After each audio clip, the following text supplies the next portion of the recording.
Hello বন্ধুরা, পুজো তো চলেই এলো আর আজ হলো মহাপঞ্চমী। তো মহাপঞ্চমী উপলক্ষে আজ আমাদের বাড়ির স্পেশাল মেনু কি রয়েছে চলো তোমাদের সাথে একটু শেয়ার করি।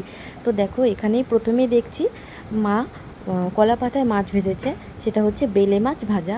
আর এখানে রয়েছে সবার পছন্দের লাল লাল ঝাল ঝাল চিকেন কষা, যেটা সবার খুব পছন্দের।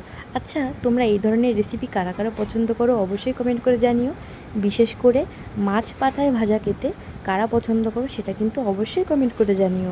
আমার কিন্তু ভীষণ ভালো লাগে মাছ পাতায় ভাজা খেতে। আমার চিকেনের থেকেও কিন্তু অনেকটাই ভালো লাগে এই মাছ পাতায় ভাজা। আর হ্যাঁ, তোমাদের পুজোর পুজোর কার কী প্ল্যানিং রয়েছে সেটা অবশ্যই কমেন্ট করে জানিও। তোমরা পুজোতে অনেক এনজয় করো আর তোমাদের পুজোর সবার অনেক অনেক ভালো কাটুক। তো এটাই ছিল আজ আমাদের বাড়ির মহাপঞ্চমী উপলক্ষে স্পেশাল মেনু। তো তোমাদের সাথে আবারও অন্য কোনো ভিডিওতে দেখা হবে। টাটা।